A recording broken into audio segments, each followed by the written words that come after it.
He did that mistake that you suffered. But you are the one right now still sitting here, not forgiving, suffering. What does it mean if you don't find a way to let it go? It remains with you and you suffer with it.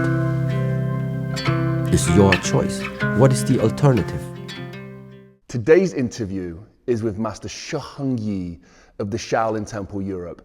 This is an interview that we've been holding on to for a while now, and we're so excited to share the full piece with you guys. Today's video was made possible at mulliganbrothers.com, and if you want to support us, head to the link in the description, and that is how we fly our film crew around the world to be able to speak to people like Master Shi Heng Yi. The brand new Momentum Mori poster is also there with the link in the description. It is a poster with 80 years worth of tiny little squares that represent a week of your life, and you shade each week in as you go. I have mine shaded into 30 years, and every single morning on a Monday morning, I'll come in and shade another one. And it is a reminder that you are going to die. And as morbid as that sounds, it is one of the most powerful tools that I have been using over the last year. So if that sounds interesting to you, if you want to be reminded that you are going to die, head to the link in the description and use code STOIC at checkout for 10% off the posters. And also you can get the Inspire Change t-shirts, hoodies, and so much more with the link in the description, where all the profits go back to creating this content. And also, if you want to support Master Shi Heng Yi, head over to shaolin.online. But before that, one of my favorite conversations that I've had with Master Shi Heng Yi, we do have 6 more hours worth of interviews coming out over the next year with Master Shi Heng Yi. So if that sounds interesting, also hit the notification bell and subscribe. But before that, let's dive into this beautifully long conversation with Master Shi Heng Yi. Let's dive into the video. So I've asked you this so many times now, but I'm sure many people do know who you are on the channel, but for those who don't know who you are, just introduce yourself and what you do. Yes. So my name is Shi Heng Yi. Currently, I'm the leading headmaster of the Shaolin Temple Europe, which is a Buddhist monastery located here in Otterberg, Germany. And in the tradition of the Shaolin arts, we are trying to pass on this teaching to a wider audience, which means that, for example, inside this monastery here, we are having disciples, novices, and master students that are actually living together with us. Day in, day out, receiving all of these teachings in order to one day be able to really full-heartedly share these things out. So these are the people who receive all of this knowledge with that direct transmission.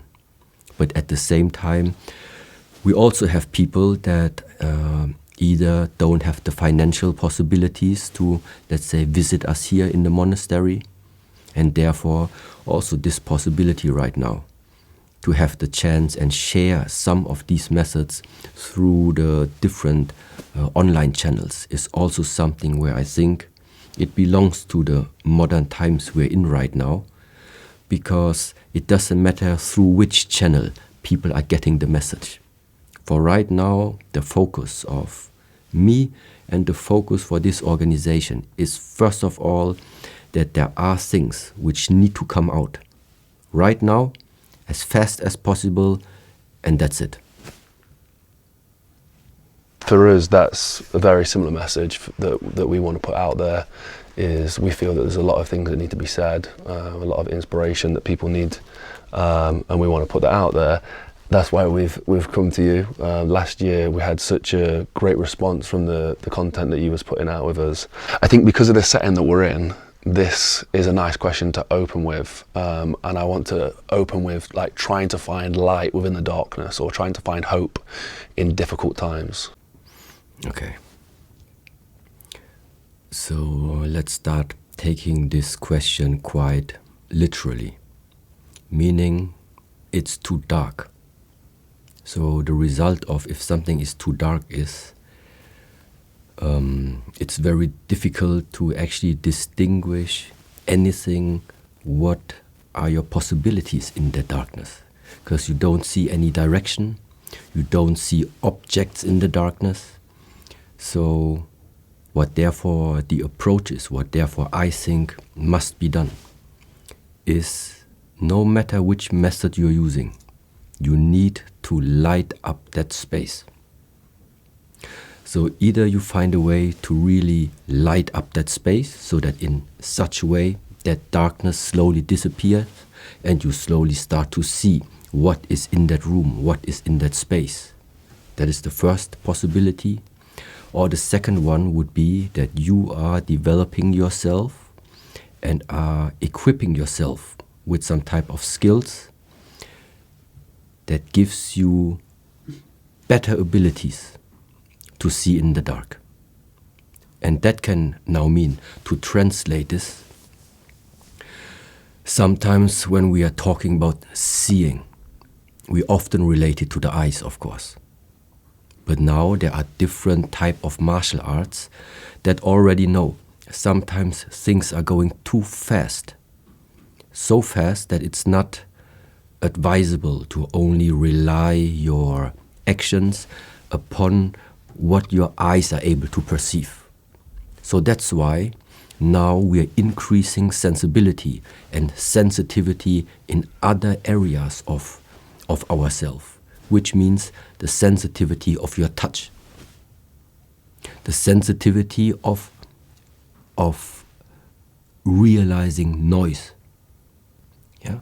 And that means in the Chinese martial arts, for example, there are different methods that are training certain skills.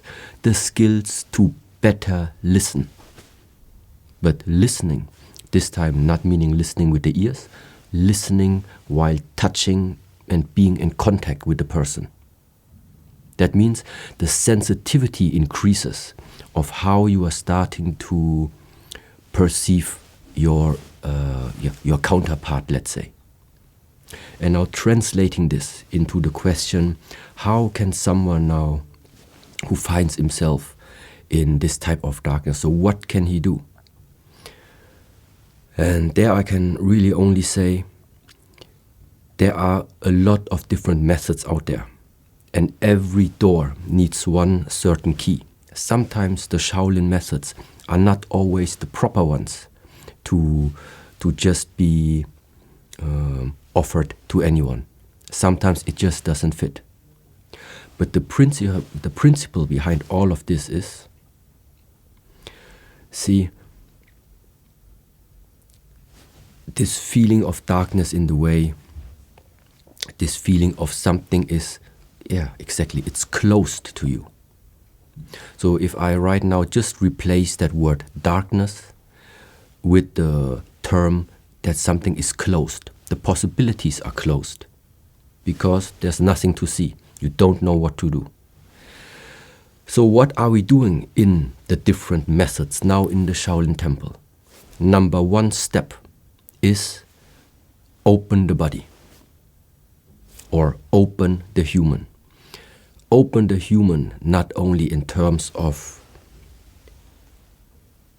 physically opening, meaning stretch open the muscles, stretch open the tendons, stretch open the ligaments, open really the body, open the lungs, that more oxygen can come in.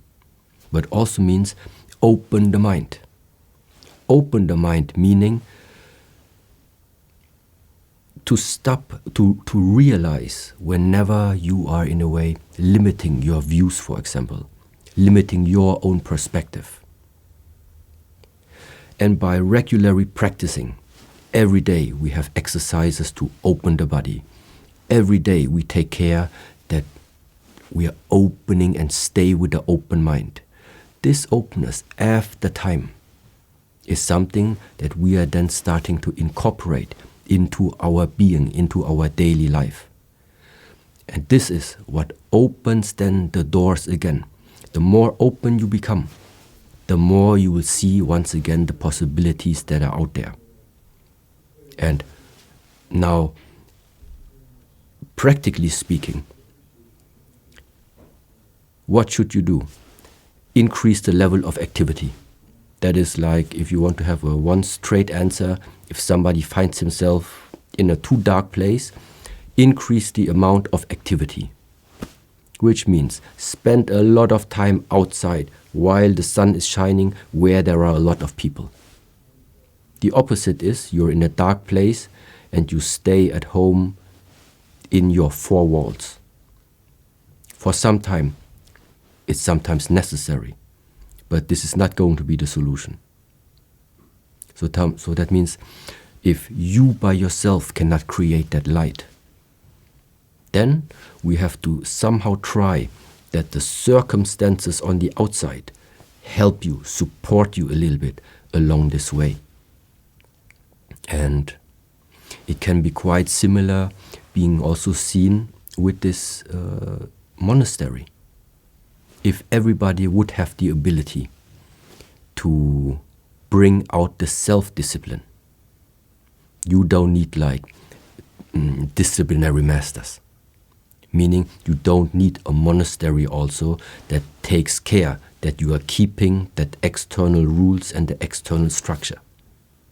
But like for example today, all the young guys that came, if they would already be so self-disciplined that they know exactly what they can do, what they cannot do, if they want to achieve something that they just focus on that, if they knew all of these things, well then they don't need this monastery anymore.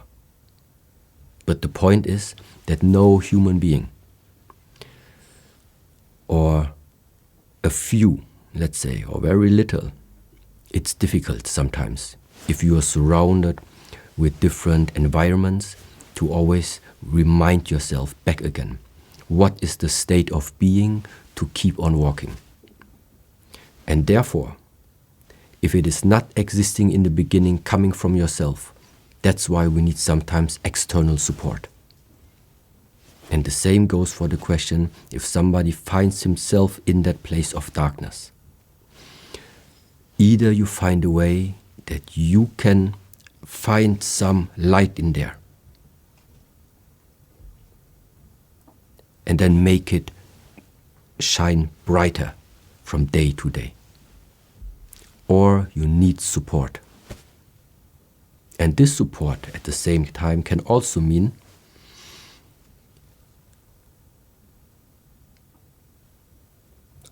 I think it makes sense to say that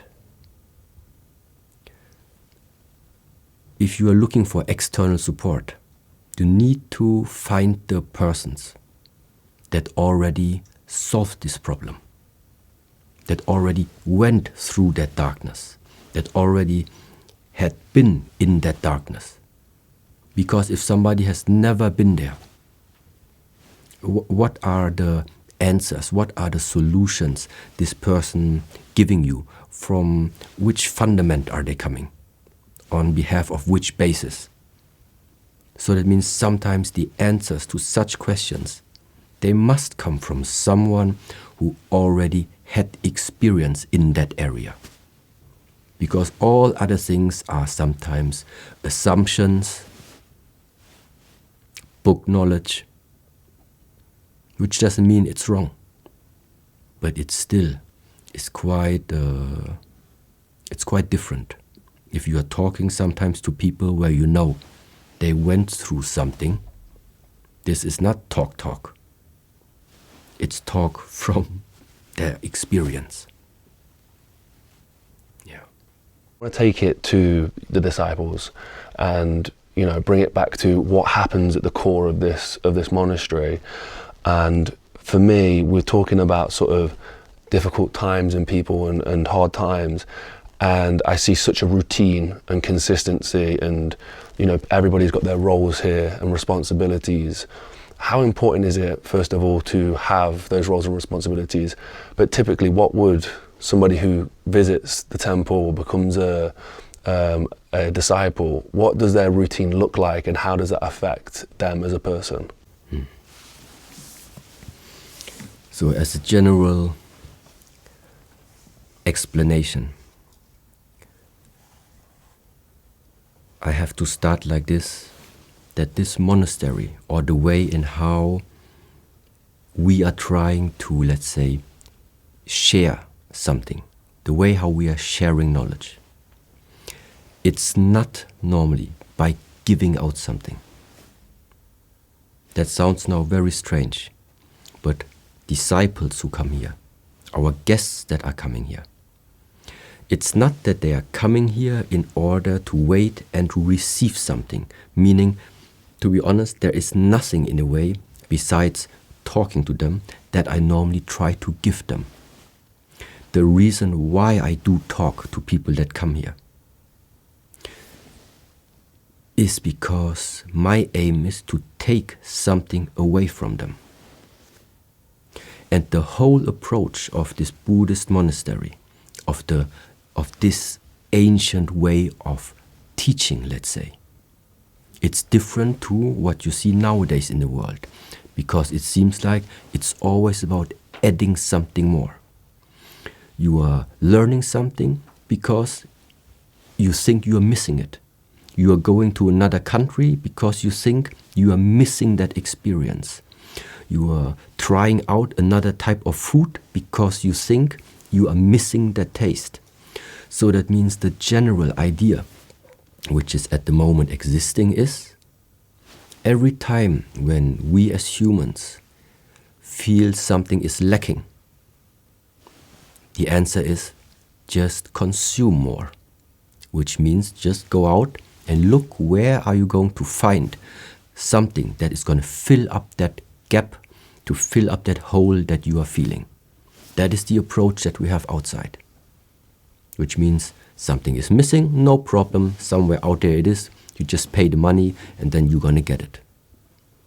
But by observing this type of behavior, I think you can see that no matter how much you consume, no matter how much of these offerings you are taking, you never become full. It's always only a question of time until your new desire starts to arise. It always just fills that small gap, that small hole for a short moment. And after observing this type of pattern over and over again, of course also with myself, of course then also within the field of my family and friends. And then you see it just everywhere. Then comes up that question, okay, so if this pattern is continuously repeating, what is the way out? Well, definitely it's not by adding something on top of it, meaning by joining this type of approach and being again one of these, I don't know how to say, one of these organizations to give you something. This is not about giving. It's about taking. It's about taking away everything that is in front of a person's eye that has covered up the clear view upon how this world, how your internal nature, how your emotions, your mindset is all connected with each other. So the reason why I talk, which seems like I'm giving out something, no, I'm not giving out. I'm just saying something in order for you yourself to let something fall, to realize for yourself that there was something in the mind, there was a concept, a belief system, a way of thinking inside of you all the time already, that maybe now you realize that one has no fundament anymore. Actually, it is blocking me more than it actually does help me. So, and why I had to bring out now this extended explanation is because everything inside this monastery from the moment on when a disciple arrives here is based upon exactly that type of structure. It is about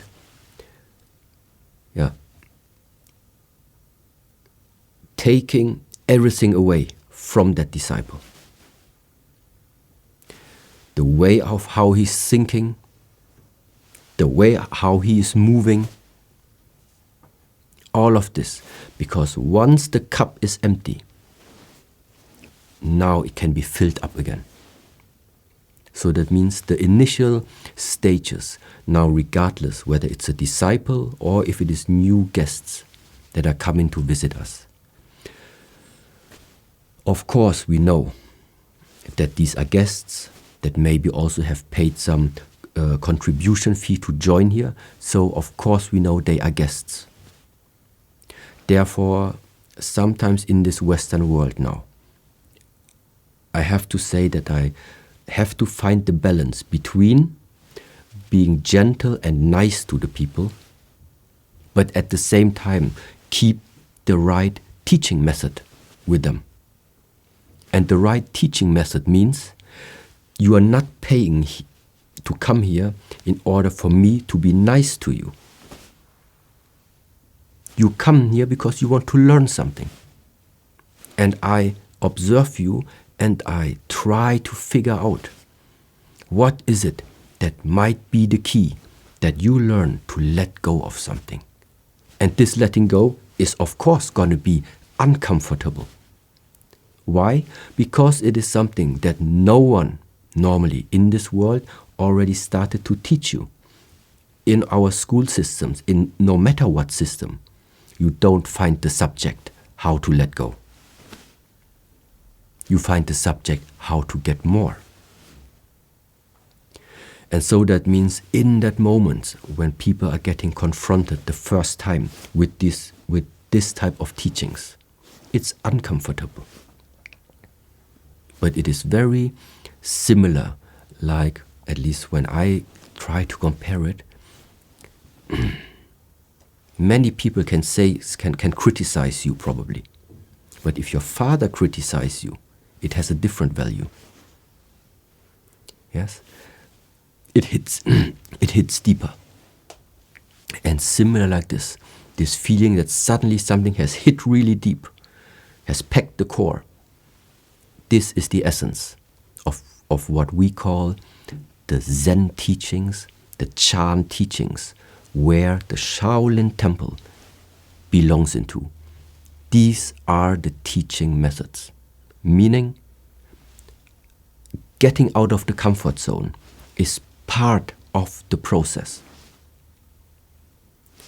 If I realize somebody already starts to feel like very confident again, yeah, very bright, then I know, okay, it's time to shut him down again. Yes, and so someone is always confronted between here, then he's brought down. Then he gets methods how he will build himself up again. Then he gets smashed down again. And so it continues. Until you think, sometimes it's also very paradox, that it seems like, yeah, Shifu, last week you said I should do like this. So you told me to go in this direction. There. Today I'm asking you the same question, but you are telling me I should go in that direction. And I said, yes, true. Yeah, and 3 weeks after, Shifu, now you tell me 3 different things. This direction, that direction, and then once again, you're telling me in this direction. And then people say, now, what type of teaching method is that? It is for you to figure out yourself after you have wandered between the different extremes that are existing. First, I push you in that direction. Then you walk. Then I tell you other direction. Then you walk there. Then maybe we change again. Then you walk back there. Until you realize it's not here and it's not here. It's all of that. That's possible. And this is like really something special, I have to say, that it's working sometimes. These type of methods are working at such subconscious and psychological level that I really appreciate that it is like this. And it's interesting. So, and ultimately, what for? Why should a disciple go through all of these, this type of education? One thing, therefore is very practical, because I think around, I'm not sure, 5 or 6 years before, we still had, for example, civil services or military services here in Germany. But meanwhile, it's not existing anymore that you have to join. You can just freely choose. So that means when somebody goes to school, finishes school after his high school degree, he normally can now choose what he will do. Either a voluntary year somewhere, before the military or the civil services, but that all fell apart. So that was also the time where we were thinking, okay, maybe let's offer this idea of a discipleship. So people, instead of going to the military, they go 2 years into the monastery, or 1 year. Because this is the time to retreat and to start discovering yourself. Discovering what type of a person you are, what type of character you are. And just to reset yourself for whatever is going to come afterwards. Because honestly speaking, I also know, and it has also shown now in the last 11 years since we are having this type of education, that from all the 35, 40 disciples that meanwhile crossed this temple, we only have 5 left from them. So that means the amount of even the disciples that ultimately extend the stay is also very, very little. That's not a reason to give up, but at least we know that there is a reason why nowadays are not many Shaolin temples existing anymore. Because it's simply not a way for everyone, and especially not if you are trying to walk it from beginning until end. Yes. I'm still kind of amazed that over 55 people dedicated years to this, but they still weren't able to. They still couldn't make that last thing. It's so to be a disciple who's still here, must take so much dedication and commitment to being here. Really interesting. 1 in 1,000. I really like that number. I really love that. Last time we spoke, a lot of the content that was really well received was the idea of the warrior monk, the warrior mindset, and I think it was interpreted really well. It wasn't just that people took it for the idea of having to be a warrior and that's it. I think they managed to find both sides of it. But I would love to expand more on that sort of the warrior mindset and why it's important to have that lethality to you as well, and to be able to have that in as like something. I think you've spoke about it before. Is like it's something that you can have but not use. But yeah, I'm interested to just hear more on the warrior mindset and sort of the warrior itself. Good.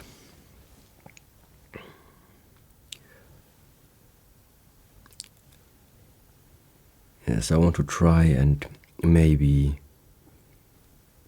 find another word or find some explanations where you can see it's a different mindset which is out of the norm. Let's start like this. I think in one of the previous videos, I showed you how it feels when you are starting to touch hands with someone who has hardened his bones. Now there is the saying that you can only transmit, you can only give out what you have, which not only goes for the different terms when we talked about the character of the heart, or the heart qualities, but which also means now in terms of the martial art field. You can only give out pain to another person when you yourself have received that pain before. So what does it mean? It means if I start to do some type of training, no matter what it is, at a certain point I am reaching my level where I either feel the exhaustion, or sometimes I'm also feeling the level of pain that I'm able to take. And now the question is, what are you going to do exactly at this borderline? And a mindset that I think is paying off later, big times, is when you're starting to incorporate into your daily life, into the daily perspective and understanding that this world has not been created for you to only enjoy the peaceful aspects about it. Regardless of where you are born, with which, let's say, prerequisites you have been born into this world, everyone is going to face challenges. These are different challenges, but you are going to face them, because living this life is ultimately connected with challenges. The question is, how are you now going to deal with it? What can you do knowing that you're gonna walk this lifetime and you will have challenges? Mental challenges, physical challenges. And there I can only come up with an answer. Prepare yourself. Prepare and condition the mind in such a way that you are first of all not starting to run away. There are two things in that, let's say, warrior mindset, if you call it like this, to be avoided. Number one is to run away. Because running away means that whatever just came into your life, you can't learn from it anymore, because there is again distance between that new situation and yourself. And at the same time, there is no connection, meaning you can't have an influence on it. So therefore, number one, face it. Number one, face it. And number two now, and this is also a quite difficult part, no one is born as a superhero. And nobody is naturally born as being a strong and confident personality. These are things that from time to time, from situation to situation, start to emerge from inside of you, because it's growing inside of you based on how you are behaving towards yourself. If you're enjoying this amazing conversation with Master Shi Heng Yi, please head over to mulliganbrothers.com to support us there. And now, after finding yourself in a situation that is challenging to you, it also takes a different type of mindset to also be able to say that I'm not well prepared enough. I'm not good enough at the moment to take that challenge. And afterwards, prepare. So that means, number one, don't run away. And number two, be honest to yourself. Those two things, if you keep them in mind and then just put time, effort into practice, I think is the key to step by step build something up about yourself, about your life, about your character and personality that will give you some strong fundament in order to tackle everything that this world is going to throw at you. The two things to keep in mind is you do not look away when challenges come, and number two is you don't blame yourself if at that moment in time you are not able to face it. The only thing you're going to do is you step back, you take time for yourself, you invest the work and prepare yourself to return. Yes, and that means this is an attitude that very often inside the training within the Shaolin Temple, we're trying to tickle that out from our students, tickle that out from ourselves. Just because sometimes people relate to us as being like masters, it only means we understood something. We are not superhuman. We are not perfect. But I know that every time I face something and I feel, okay, I'm not good enough at the moment, at least I know what needs to be done. And so for me, in a way, every time I face something, every time I'm being exposed to a new challenge, every time when I feel it's a challenge, it only tells me there again is a chance now to grow, let's say. Now, of course, some people might say, yeah, but what's the point of this growing? What do you mean by growing? Why would I always need to accept every challenge just for the sake of growing? Because this growing is the opposite of something is decreasing, something is dying, something is closing up. To grow, to open up, is the same as to bring light into the things. It doesn't matter what challenges it is that you are facing there. It is the fundamental principle behind it that you do not run away. That you are open for everything that is being thrown at you. It is this type of mindset to also understand, I didn't ask for an easy life. I take what comes. If it leaves, I let it pass. Yes.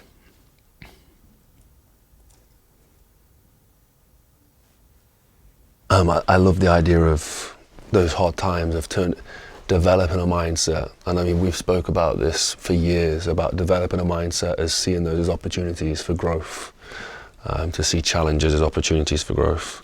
Maybe there, no. Something comes up again. And at the same time now, like looking out at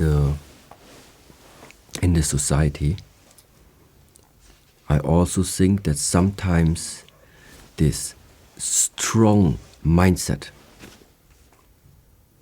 is also not existing anymore because of the lack of movement. So because it's very simple.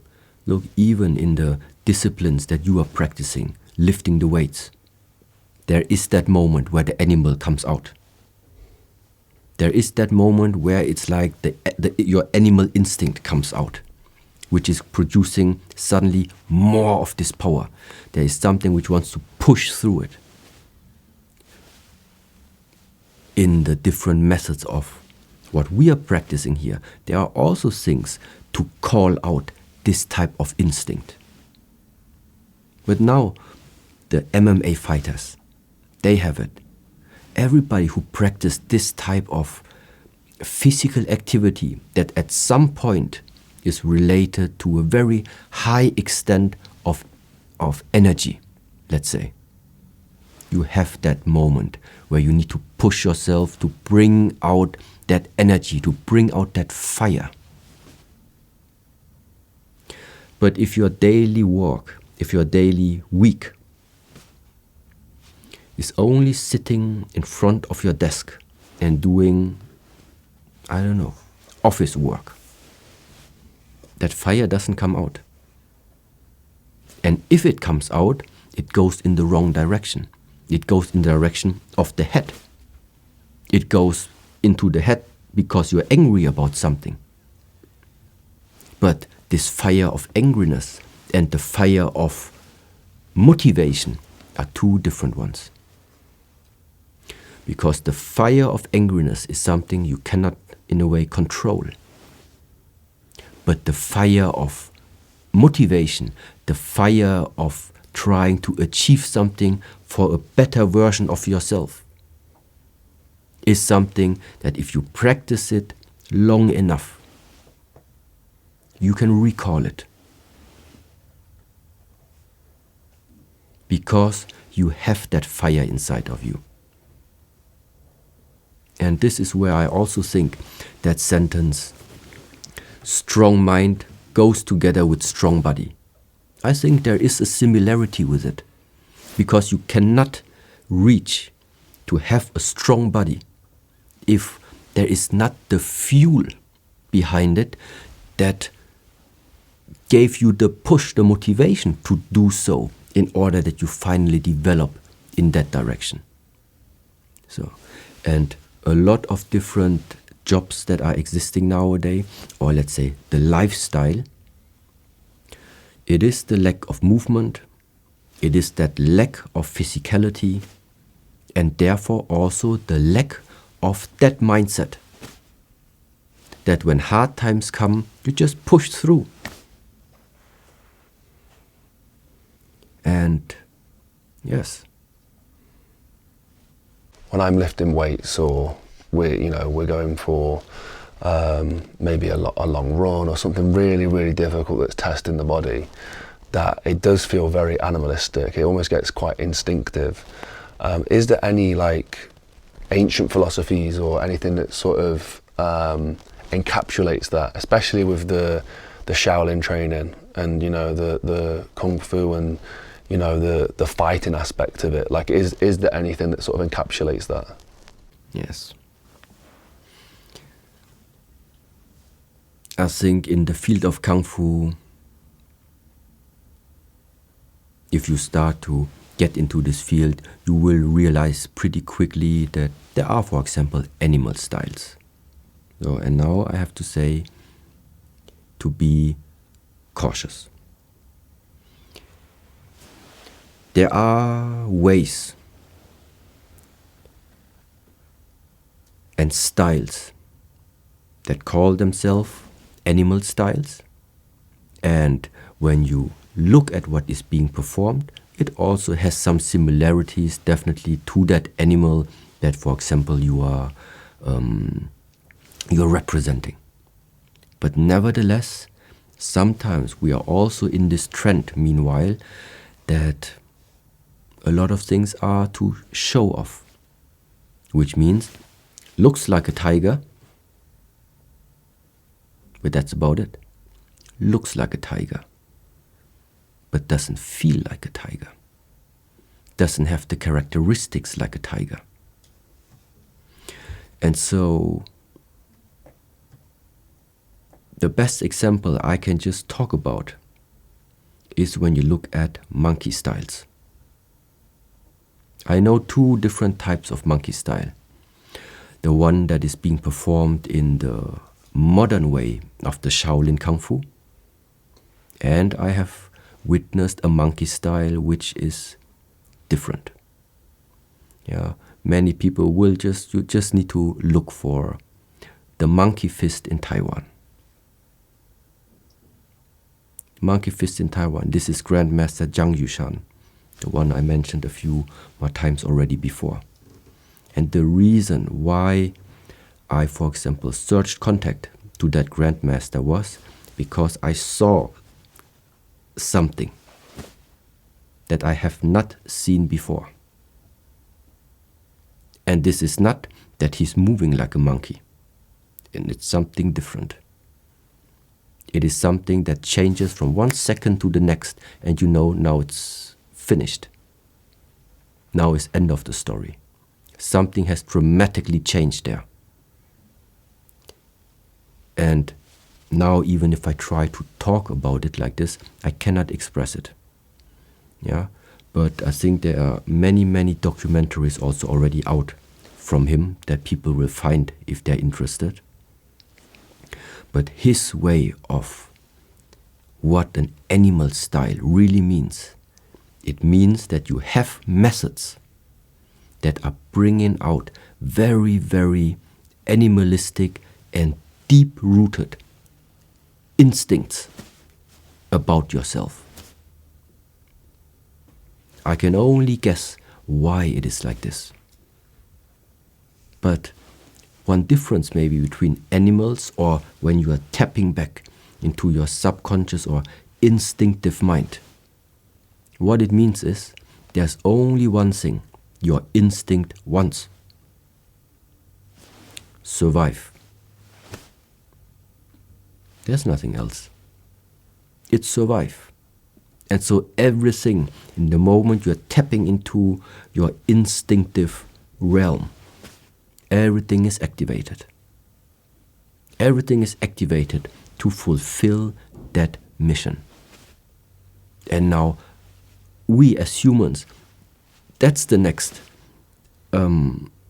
wonder, is that we can tap into both worlds, if you know how. And the main idea is that we finally have methods to unleash something inside of yourself. This is the one that makes sometimes people reach levels that are beyond understanding. You heard the stories about women who were afraid of their child and starting to lift cars and stuff like this. I think there is something about it that has nothing to do with thinking. Something is being unleashed there. And what these ancient methods, what also part of our research, let's say, is to find out how can we make this type of knowledge, these type of powers, how can we make this for the benefit of us and the benefit of the rest of the world?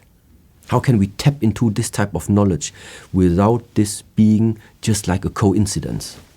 Because apparently it is possible. Oftentimes you saw these things already.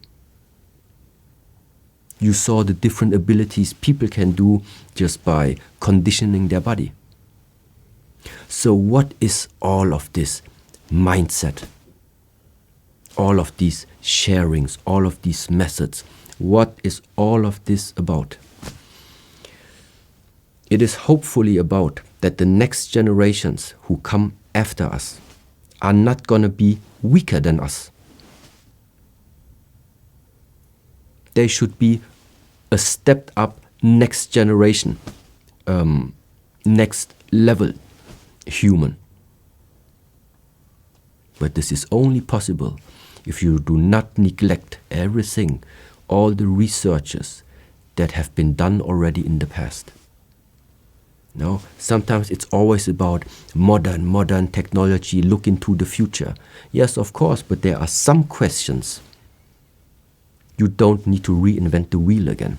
They have been thousands and thousands of times already been discussed, thought about, and there's a whole bunch of knowledge behind it. And sometimes it makes sense, first of all, look what is already out there and existing before starting to add something which is just pretty pointless.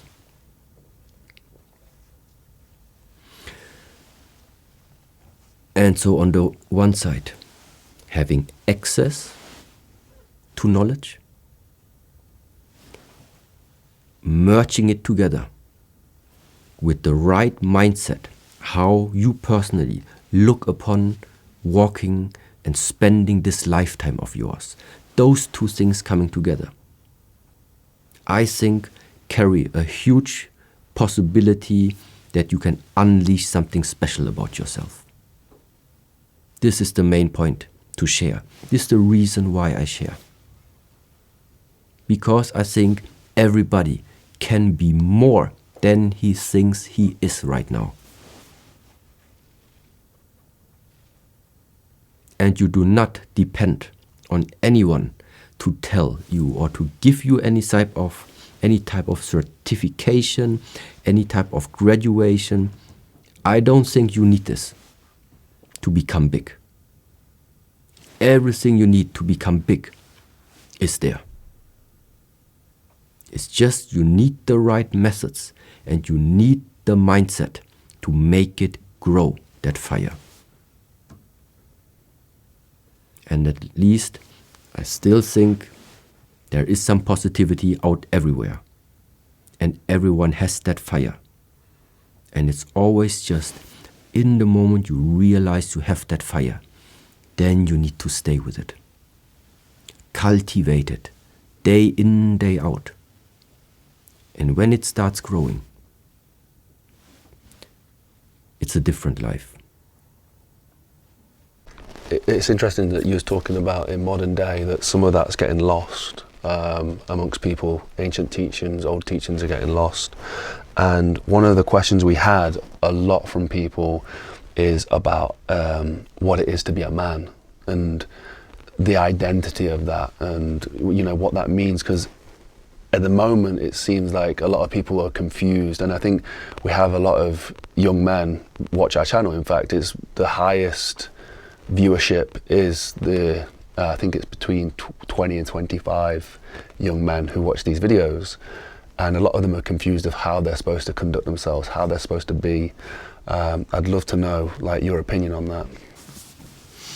I mean, actually, in a way, it's a funny question, because I'm sure a lot of your audience is going to look at me and ask, yeah, but he's staying in a temple. He doesn't have a woman. How does he know how to be a man? But I have some experience before. So let's start with there. I think some basic ideas is, before a woman makes her hands dirty, your hands become dirty. Second one means you learn some basic rules how to behave when let's say when you're surrounded with females, which means you learn what is the etiquette of behaving with women. The way if you walk in front, if you walk behind, if you hold up the door, how you enter the house, how you leave the house. I think especially in the UK, I mean, you have very nice and gentle rules for all of this.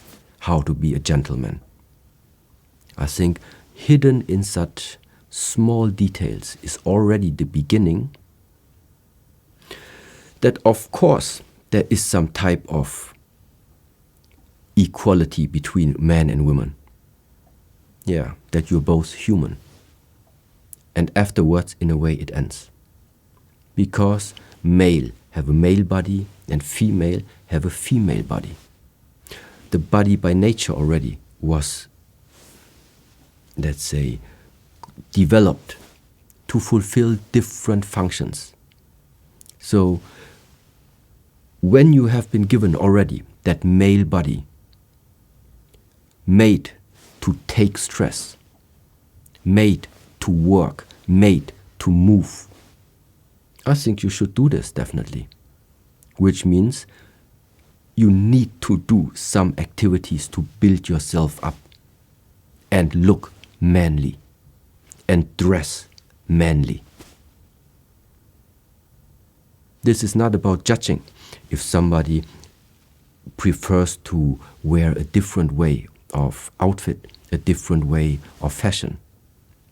But inside, if you want to bring something out that feels male, you just copy what masculinity means for you. And one of these things I would say is get your hands dirty, behave as a gentleman, and if you say something, do it. You don't change your opinion 5 times. Even if you know that was probably not the wisest one, but it's not good, you know. As a male, I would say, if you are seeming undecided. I don't want to put everyone into one box, okay? So just to say that in advance. But female have abilities we males don't have.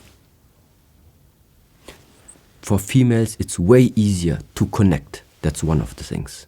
They are more easy to directly open up, or already be open maybe all the time, to be connected with their surroundings. What it automatically means is their level of empathy is much higher. They sense more than an untrained male. The male is like focused. Yeah? And so this is something that also, if you want to increase this type of quality, then I think this is what you should do. You don't jump around too much. You are not undecided. Before you talk, you think. Before you talk, you think. You don't just let it flow out. But once it is said, it's backed up with action. And yes.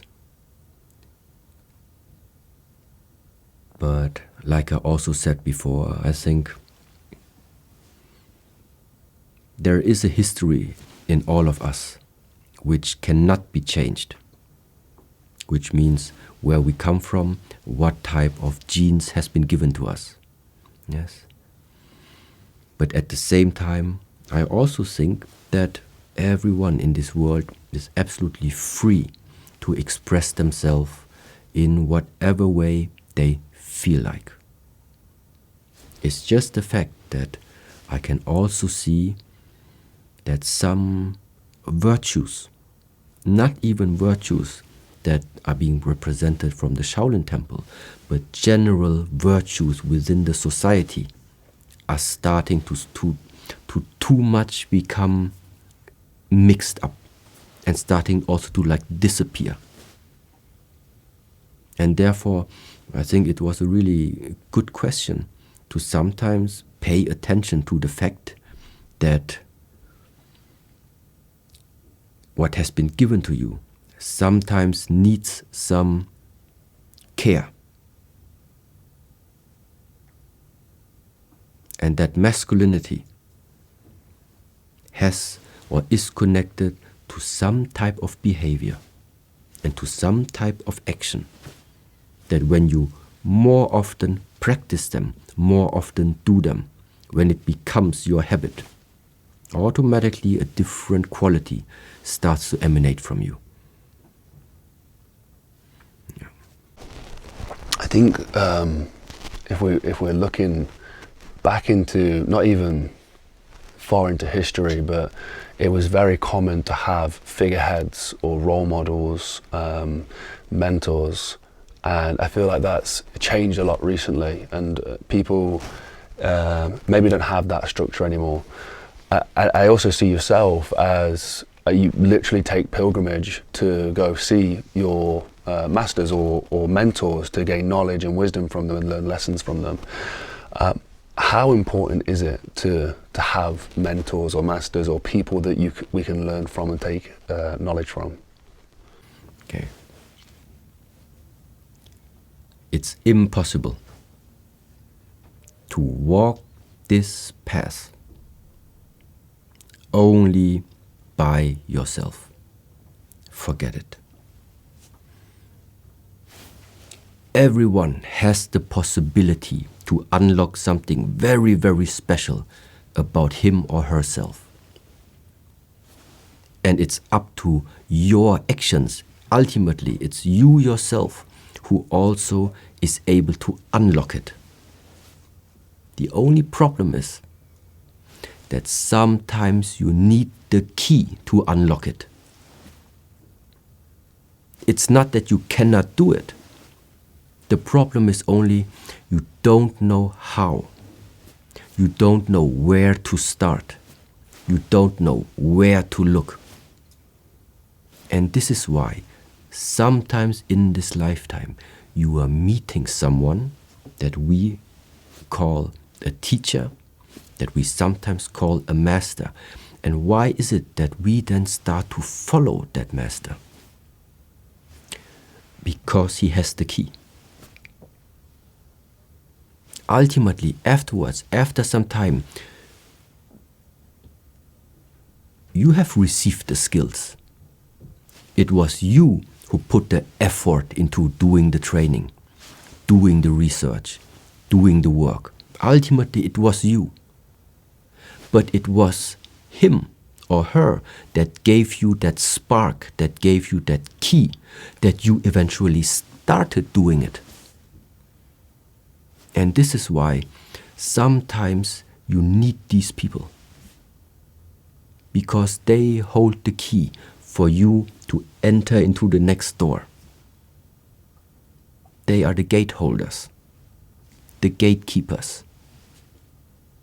And yes, I can also witness that meanwhile you think that because we are so well connected everywhere in the world, you can access quite a lot of information just by going on Google or on YouTube. Of course, it feels like that you are independent because you have access to the whole world just by sitting at home. Yes, this is a trend. This is a development which is going on now for quite some time and will still go on in the future until it will shift. Until it will shift. And you will realize how much of a fantasy and how much of an illusion it is to think that you can live a life, or that living a life means that you are sitting at the chair, looking at the whole world and being connected with the world through the screen. This is not living a life. This is you are living an illusion in this life.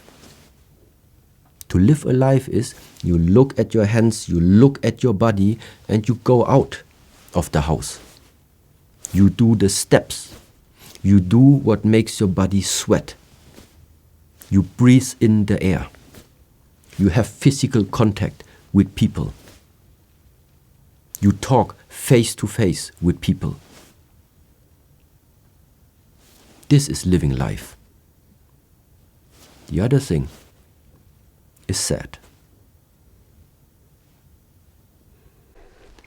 Completely agree. And I think we spoke earlier about the idea of the physical demonstrations and how that has so much more resonance and connection when I could see you do that on YouTube, but in person it means so much more. And it's the same with meeting somebody or somebody delivering a message. Like these words that we share today, hopefully they inspire people online, but I think everyone in this room is touched by them that little bit more. So yeah, the idea of the importance of people going out there and finding somebody who they can have that connection with, or they might listen to these videos, but then to take it a step further and find somebody who will be the key for them. Like, how would somebody go about that? So,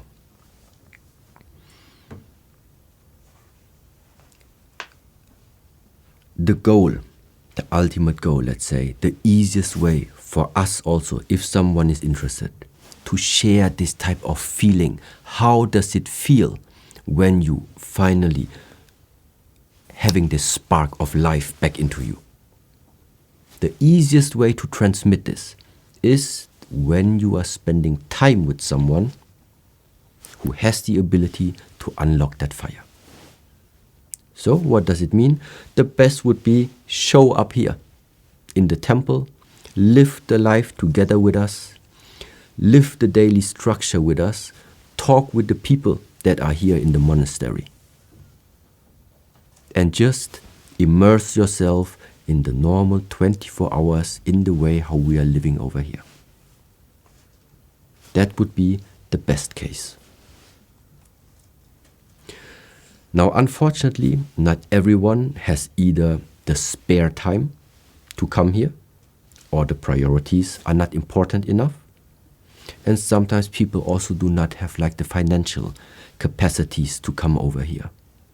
That was the reason why there is so much free content already out there, not just from your channel.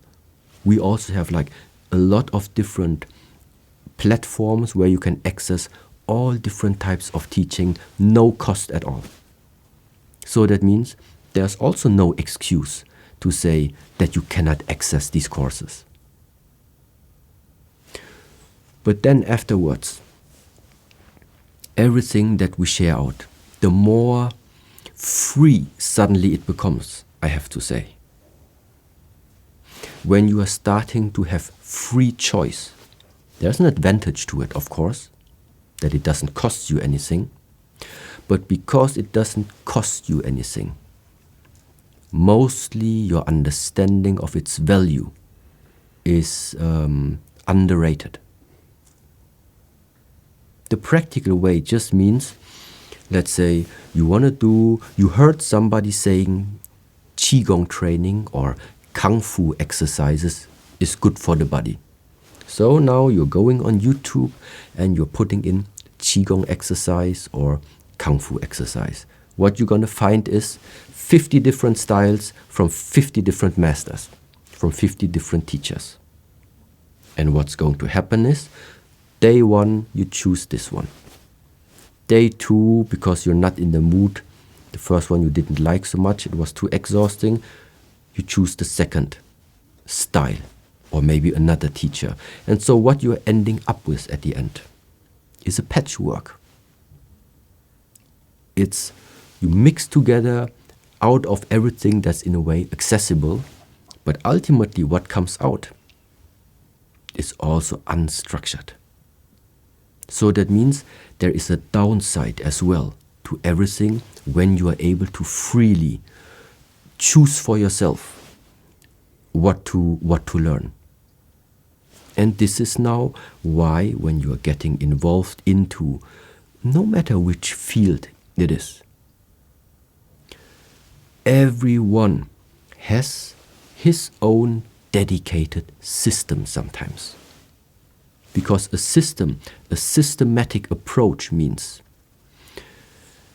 that there is a structure behind what needs to be done first in order to allow later methods that they are working.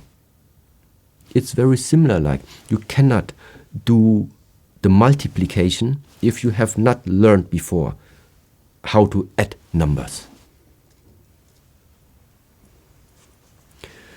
And therefore, when now somebody says, okay, I have understood it, I got a lot of inspiration from trying out all the different and free videos, let's say.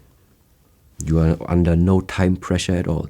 You can just watch the videos, but at least stay, let's say, with one teacher.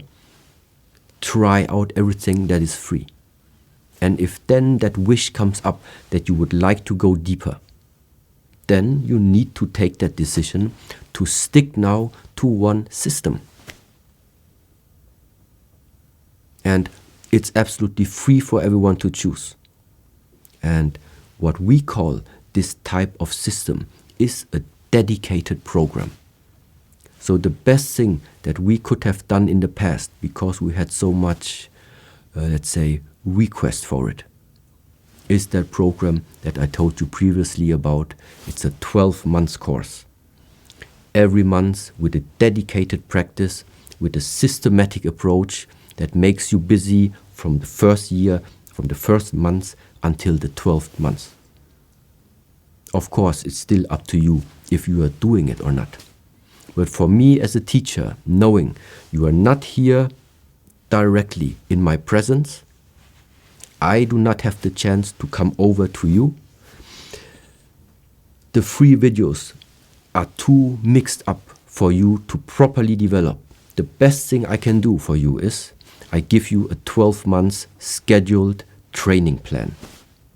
And if you would ask me, from everything that I'm sharing about mindset, sharing about health, sharing about perspective, sharing about the understanding of watching into the world, what needs to be what do you need to let go? All of this together, I tried the best and put it into that course. That's why, for me, that's the way. Either you come here, or you have a glimpse at all the other possibilities that are out there. Talking of free resources, we've seen the content that you put out. You put out a lot of content. Even on Shaolin.online, there is at times free resources on there as well, onto the Instagram. But I completely agree. Once you've invested into something, you've given it a value yourself. You've said that you value it, and then you work accordingly. When I went to school, this is a terrible admission of mine, but when I went to school, I received a free education in the UK, like most people did, and I had no value for it. I kind of, unfortunately at the time, I valued my social life a lot more. I didn't value that education, and I didn't pay attention in school, didn't do that great. I paid attention to lessons that I loved, but you know, the ones that I didn't, I had no value invested into it. When I came out of school and I invested into filmmaking courses or whatever it was, even just the simplicity of a book, I was so invested into it. I'd committed to that. I'd purchased that book. I'd invested into it. So there is something to be said for it. But I do like the idea of if anyone is watching this, that you can get a taste for it, but remember that you need to commit to it, whether it is even just your time as well. You need to make some form of investment into it. The bit we were speaking about before this that really interests me is those people that give you that spark. When you're around them, they give you a spark. And I can talk for both of my brothers. I have that feeling with them all the time. If we're working together, creating a project or a film, I know all of us have this feeling of it's a spark. It's really hard to describe that sensation. I have it with a few very close friends of mine as well, and that's why they are very close friends of mine, because they give me that spark. But how would you articulate that to somebody, that feeling? Because I couldn't put it into words myself. If you're enjoying this video with Master Shi Heng Yi, please head over to mulliganbrothers.com, where you can now buy the Memento Mori posters, a poster to remind you that you are mortal. You shade in a week every single week of your life, and it's a reminder that one day you will die. And if that sounds interesting to you, head to the description down below, use code STOIC for 10% off. And also you can get the Inspire Change t-shirts and the Inspire Change hoodies with the link down below. But before that, let's dive back into the video. So, when you are meeting a person, for example, and it feels to you that actually for you it matters what that person says, yeah, it's already like an indication there is something to be learned maybe.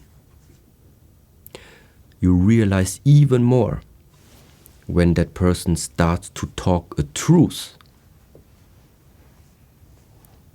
and you feel that that truth, even if it's an open critic, was somehow meant for you. Then you also know, okay. So there are like small hints when you feel somebody is able to make you move inside there, then that person apparently has some type of power over you. And then it becomes interesting to figure out who is that person. How come he is able to, and the thing is, he knows. He knows that he can do that with you. And that's, for example, like small indications how you realize there are powerful people out there. And if I meet someone like this, I want to know how they do it.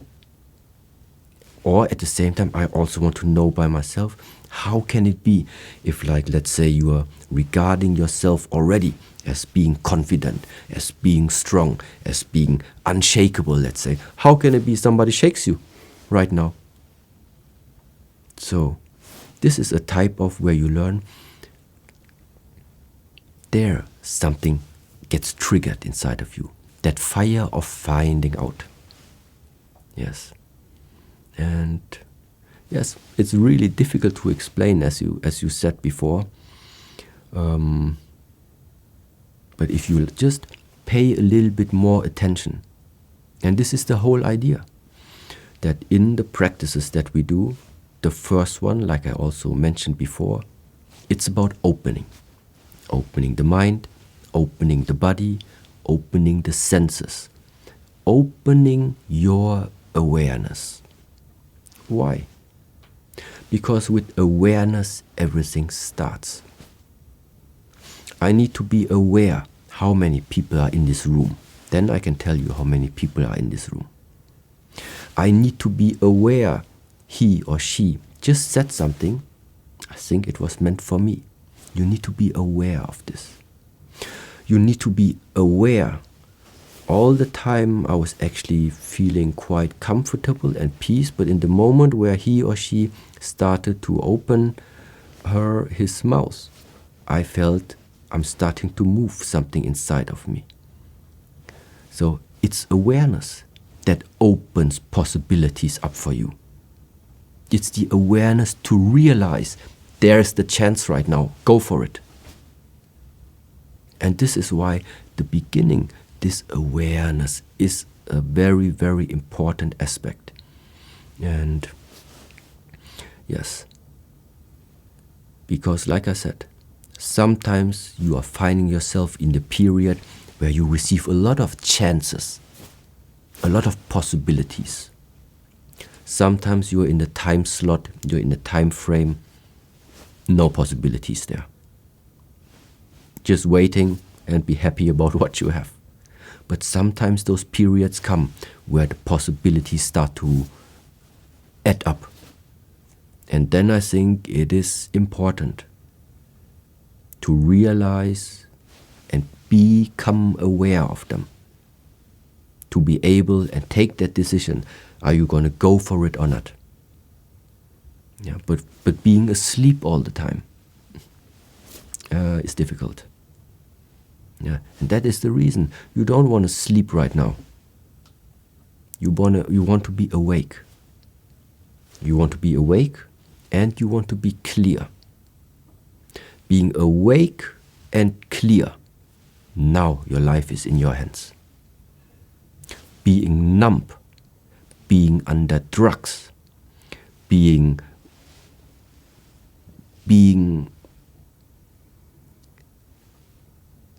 I don't know, being smoky in the head, I don't know how to say, is difficult.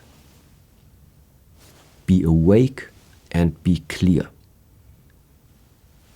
And then fill up your energy tank. I love it, and when you're describing that was a very good description of how it feels. You know, the intuition to go, I'm listening to this person. And the funny thing was for me, especially with my brothers and a couple of my friends, is a criticism from them. I'm interested, and it means something to me to hear that. And you know, fortunately for me, or maybe I don't know how many people normally have in this situation, but I have around my three brothers, my sister, and a couple friends. It's very tight, the group of people who I consider who give me that. But I feel very fortunate that I have that, and I feel it's quite sad because I think a lot of people go through life without having that at all, or they don't think it's necessary.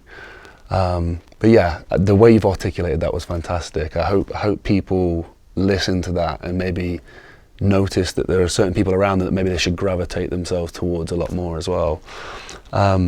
Last year we released a video with the title Unshakable. It performed really well, and I think to hear your take on that a little bit more as well. I think a lot of people were talking about living in a chaotic world or being around chaos, and that video for me, or the word unshakable, is something that I think people should strive for if they feel that they're in this chaos or in a chaotic world, or there's so much noise going on around them. But again, just to hear more words on becoming unshakable. Let's just jump into another way of how in this monastery we sometimes are expressing a certain feeling. If you are entering into this room without any self-confidence, without actually knowing where to go, where to sit, what are you supposed to do? If you don't know it, the rest of us inside this room right now, we're gonna tell you. Why are we gonna tell you? Why are we going to determine what you are supposed to do? Because our expression, our confidence, and our energy is stronger, and therefore is easy to penetrate into your field of energy, which is not there if you have a low energy field. If you are, let's say, if it's not developed. Sometimes you walk into a bar, you walk through the street, you walk anywhere. Sometimes you feel that person over there is different already, is expressing something differently. Sometimes you say it's confidence, sometimes maybe you say it's arrogance, but sometimes it's also something dangerous. No matter what, but you are sensing something. And so the point is, number one, in the moment where we become more aware, it doesn't only mean you become more aware of other people's field of expression, but you will automatically also start to become aware what type of energy are you expressing. And in order to not let your world being influenced too much by the outside circumstances, there is only one way, or let's say two ways. Either you find a shield that blocks everything that from the out world is trying to penetrate you. Either you have some type of a shield that can protect you from incoming influences, that just boom, shuts you down. Or your own energy field, your own expression, your own aura, let's say, is strong enough that nothing just penetrates it. That if something has an influence, then it is you on others. But how do you do this? And this is that expression. What does it mean to become unshakable? That you want to develop yourself in such a way that you can be the rock for others where people are going to hold on to. Not the other way around. You don't want people playing around with you and you yourself don't know where are they pushing me, where am I moving. This is you're shakeable. This is you're movable. But you are in peace with yourself. You are in peace with your life mission. You are in peace with the way how you are talking, how you are behaving, what your contribution is to the world. You are in peace with how people see you. Then I think you automatically, slowly start to emanate something where you already know when you're meeting someone, okay, better don't start any trouble with him. You don't do it. You know it already. And so that means sometimes there are these type of areas where it's not about speaking anymore. It's about somebody enters the room and you know already. If it is somebody you would like to cope with or somebody you maybe not would like to cope with. And similar to this type of energy expression, this is what makes you not move. So unshakable, meaning you have found a way to be in peace with yourself, the way how you are. You can take critics, you can take compliments, also important. Unshakable doesn't only mean you are okay when somebody criticizes you, that you are able to live with criticism. Unshakable also means You are very aware that if somebody gives you a compliment, you also don't use it to fuel up your ego, because this is just the other direction. One tries to pull you down, and the other one tries to raise you up more than you are. Both of it you don't do. Why? Because you have found yourself already. There is nothing that can be taken away from you.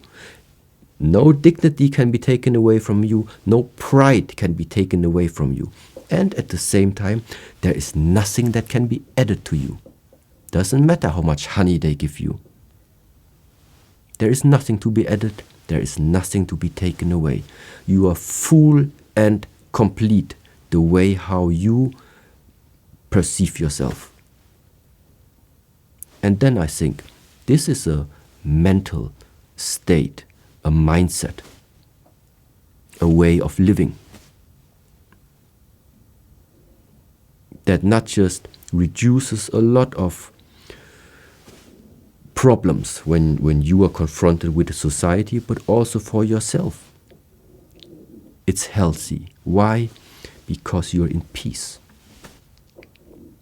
So becoming unshakable, being unshakable, for me is just the other expression of you know what is balance. You are able to tap into that harmonic state that you can cultivate, which is peace. You're in peace. Because peace, no matter what you do, peace is peace. You can push it, it's still peace. You can pull it, it's still peace. It doesn't change just because other people try to adjust something. Yes. You just mentioned that like an energy field or energy, and I think last time we spoke about some people have the energy of a wolf, some people have the energy of a sheep, and some of the energy you're talking about there has a heavier influence than other energy, or maybe a different influence. But one thing that comes up quite a lot is the idea of alpha, like an alpha energy. Does that have connection to what we're talking about in terms of having a heavier influence on people?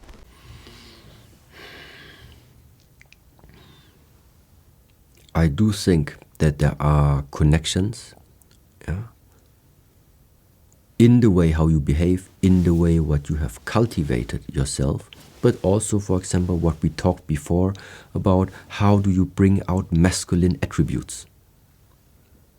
I do think that there is something in relation to these type of thought patterns that we talked before. But at the same time, the truth also is not everybody wants to be a wolf.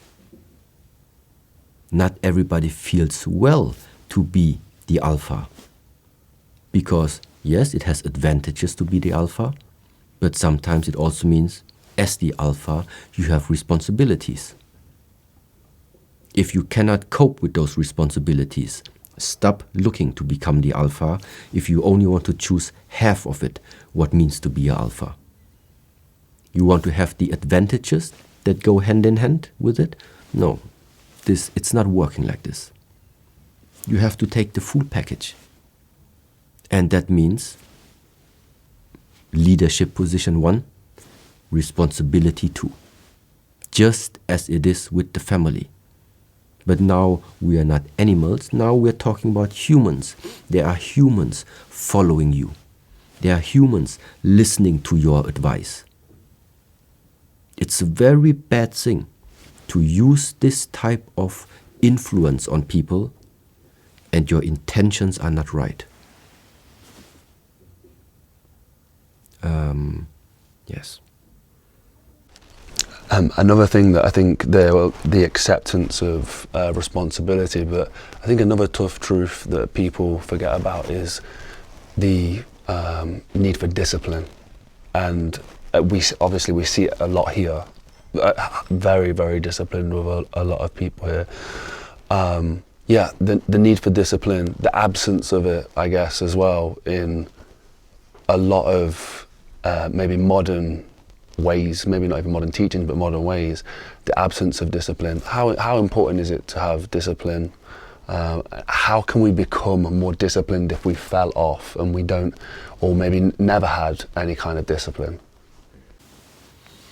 So, in the way how we talked before, when a disciple, for example, comes to join this monastery, there are so-called 14 virtues within the Shaolin Temple. Those 14 virtues, I try to make it simple, are separated into virtues that we are expecting people to have when they arrive here, and the group of virtues that can be learned. So, expected virtues and virtues to be learned. The ones to be learned, of course, that means during the stay of being here, they are slowly being introduced into these type of virtues. But there are some of these virtues, let's say, that from our side as an organization, we want them that they have it already to a certain extent in the moment where they come here. And amongst one of them is discipline. And the reason why is simply like this. I think the human is able to develop and learn so many different things when the willingness is there. When you are willing to learn. You are willing to learn, and afterwards you put that willingness into a form. Willingness into a form means you make a plan. A simple daily plan. Tomorrow I'm dedicating 5 minutes to practice it. The day after, another 5 minutes. After that week, 10 minutes every day. And this you keep, no matter what, no excuse. Everyone is old enough to make a plan where you can put 5 minutes into your daily schedule that is just unchanged for the next month. I don't see a problem with this. But sometimes we're too compulsive. Sometimes you do have a plan, but then somebody calls you, you receive a message, something comes in between, and suddenly the plan is gone. If you have this type of commitment, why would you even call it commitment? It's called commitment because the commitment itself already knows the human is used to fly around. The human mind is not made to stay at one place at one time. The commitment knows it. That's why we give it. This is why we say, okay, I commit to it. Because I know that hard times will come, that I will find excuses why not to make it, that I will have days I'm not in the mood to practice it. I know these times are going to come, but this is why you do the commitment. Just very similar, like you're committing to marry your wife. If everybody would know, no, let's say differently. I think everybody knows that a marriage, a partnership, is not just about upsides. It's about the wave of up and down. And because you have the waves of up and down, because you know it's not always gonna be beautiful, it's not always gonna be red and pink, that's why you give a commitment. That no matter what, there is something bigger than the small issues that sometimes pop up in the partnership. And only then, if your mindset is so far that you are telling to yourself, yes, I'm able to give this commitment. This is so important to me, it has such a priority for me, that I know there will be hard times, I know what is involved with it, then now I give the commitment. Then there is no way out anymore. The difference, the problem nowadays is those commitments that are being given sometimes just don't mean anything. We know the stories how it is in the past if you make contracts, if you give a commitment even just by word and afterwards you break it. You break your promise, somebody breaks you, finished. Why? Because a man that you can't trust his words, something's wrong. Something initially as being a man is wrong. So, and this is where I think things are going hand in hand. So once you really commit, and also commit to a certain type of practice, that means you need to bring out that discipline. It is that discipline that is fueling up this drive. Because we know that it's not easy. But no pain, no gain. Not even coming from the Shaolin Temple. Worldwide known, that sentence.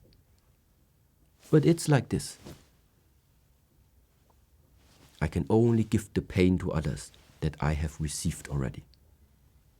My bones can only be as hard as I have hit whatever was hard like that. And so that means take it as a challenge. Everything that hurts you, find a way to overcome it. Everything that you feel is difficult for you, find a way to still do it. As long as you can do the things, stop listening to the mind. It's like also in the morning, at least for me it is similar like this. When I'm lying in the bed and the alarm goes on, for example, if I'm trying to convince myself, come, just 5 more minutes, that's a bad idea. Yeah, so that's why I really got used to it rings, and then it's really like, in a way, I try to get out of bed as quick as possible. Then it's done. But in the moment where I start to get comfortable again, it becomes just more difficult. It's because that mind always wants to trick you and test you and challenge you. If there's not something that he can still like readjust you. No, but discipline in a way really means it rings, wake up. Because that feeling of not wanting to wake up, that feeling of, but it's hard, I'm tired, whatever, it will pass after some time. And there is no other way than just learning to get over things like this. That's it. We all have it here. It's just that we also know there is a price if you don't do it, and there's a price if you do it. And it's just up to you to decide which of those two paths of development would you like to be in. The quote there, everything that hurts you, overcome it. And for me, the lesson from it as well, my experience is that my hardest times in life were the ones that I learned the most, were the biggest lessons by far. And it's hard to explain that to somebody, especially when they're in the moment. And I really do feel that with mental health, and I wanted to obviously ask you a question about mental health, we spoke about this before. With mental health, if people knew that lesson, I think it helps so much, because the anxiety and the difficulty when you're going through something is the not knowing that it's going to be okay, the not knowing that there is lessons here, and that one day you'll look back and you'll see the silver lining. Yeah, I mean, let's just go over mental health. I mean, for me, that's a huge, what we've just spoke about. For me, I would like people to know that I really feel that's a massive factor into developing good mental health. But I know you've probably got so many more teachings and lessons. Yes, when it comes to like mental health also, I think there's something that many people nowadays also, there's something that maybe happened in their past, which either is related to a mistake a person made by himself, or sometimes it's related with another person, that another person did something to you. Very rationally looking at this means, so right now you are not feeling well, you are suffering, you are not sleeping well, you are not in the mood to do anything. Why? Because there is something still blocked inside of you that continuously every day and every night is sucking your energy, because you continuously think about it, turn it around and think about why it happened. Yes, and we are 8 billion people in this world, and I'm sure everybody would find something and that fits into this type of explanation of a situation. Sometimes unfair people treat you in a way that feels very unfair to you, and it is stuck inside of yourself. And sometimes you are taking decisions and something goes wrong and you are blaming yourself at the same time. But there is that saying afterwards, everybody is more intelligent. But now there are people that went through these type of situations but found a way to move on. What did they do? And once again, we're ending at the point that there is something we need to learn, that we need to add into our personal toolbox. And that one is to learn what it means to let go of something. To let go that you are blaming yourself is, for example, with the story of Confucius. Everybody is walking through this lifetime making faulty actions. Making it faulty or making it wrong the first time is not a problem, because you must have made it wrong in order now to rethink, to become more intelligent and figure out the solution. It only then becomes a mistake if you continuously do it wrong over and over again without taking the past into consideration, what happened before, and repeat that mistake. This is the real mistake. But without any experience in a certain field, how could you know better what decision to take? So in a way, what I'm saying is, there is no reason to blame yourself. Especially not if sometimes these decisions were first-time decisions, where you just had no experience before. But this is the whole point, why it's important to sometimes be faced with different challenges, with different problematic situations, for you to turn on the intelligence and find a solution. But if after the first time you're already giving up, then there's no outcome. Then there's nothing that you have learned. The only thing that you are remaining right now is regret and sorrow, which is neither going to bring you forward nor anything else, because you have not understood the message yet, why you ended up in that situation. You need to overcome it. Your next level of development comes in the moment where level 1 is solved. You found a solution for level 1. Now, challenge number 2. Next level.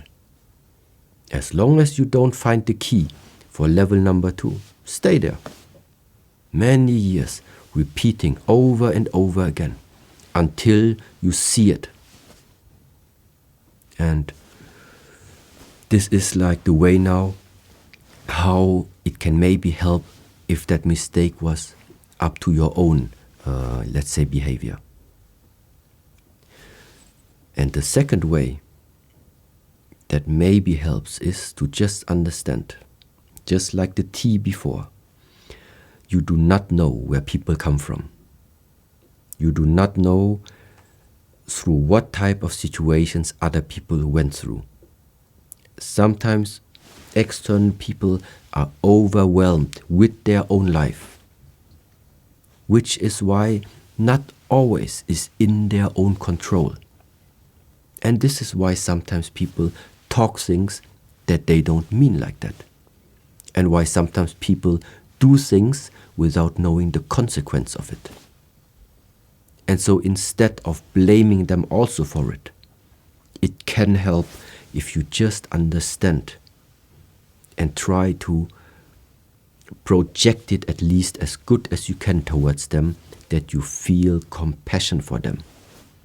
Because he or she is the same like you. The situation is just different.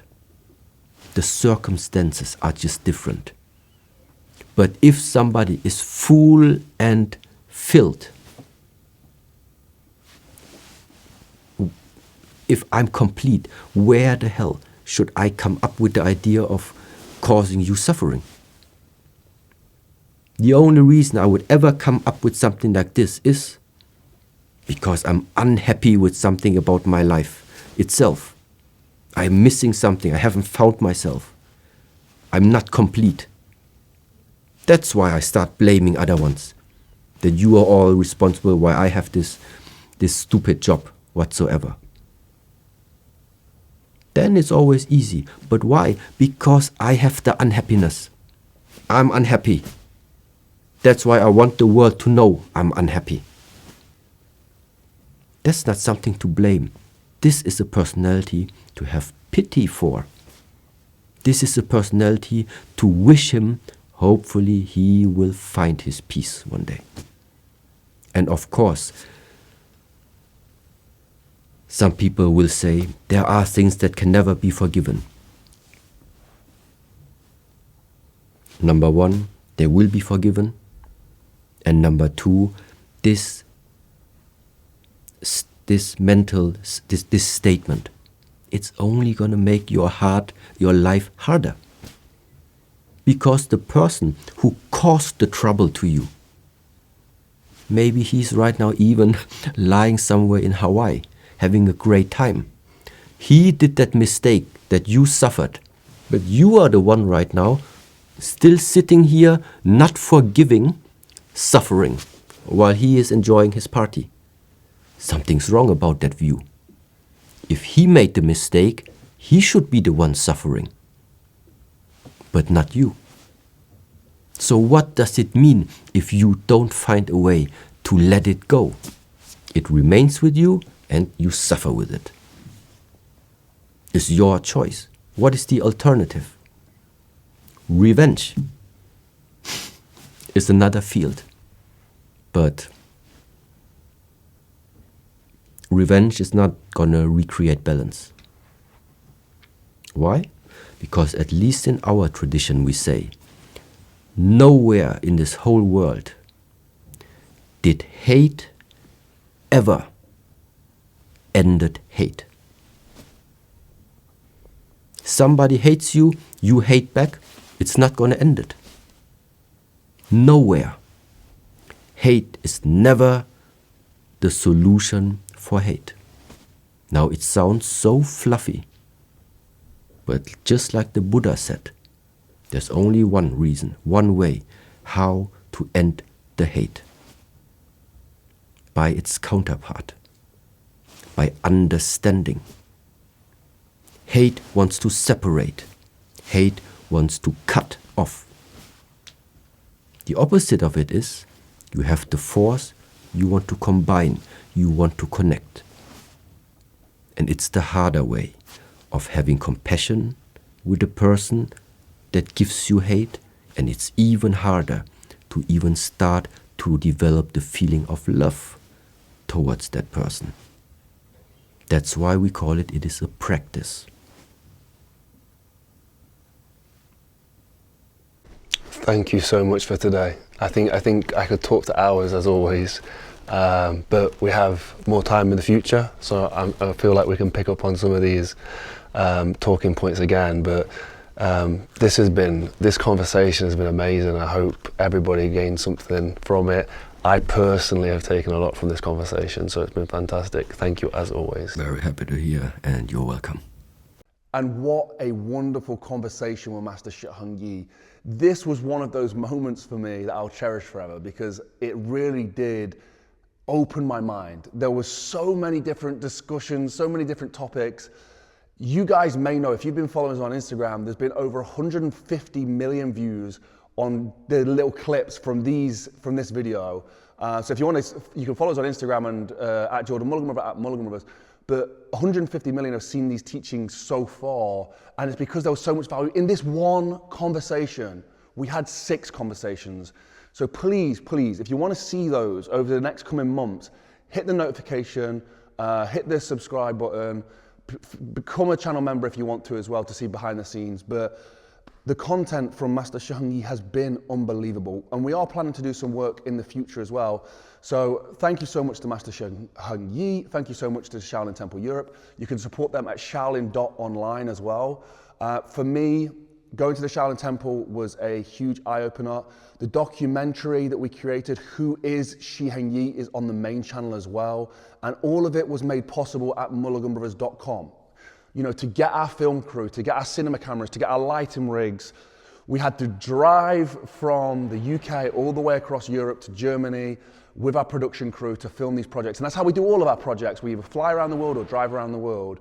And it's made possible at mulliganbrothers.com. The people who support us there, who are buying the Inspire Change t-shirts, who are being part of the movement with the hoodies, the new Momentum Mori poster, a reminder that you are going to die, is one of the best posters and success tools that I've ever used.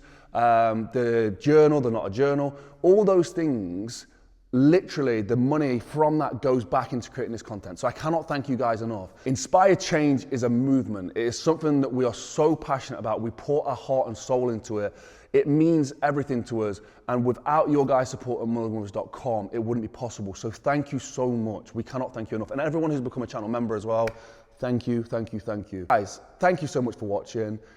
And keep your eyes peeled for more. This year is the biggest year. We have 52 interviews lined up with spiritual leaders, entrepreneurs, motivational speakers, athletes, and so much more. Stay tuned, and I'll see you in the next one. Peace.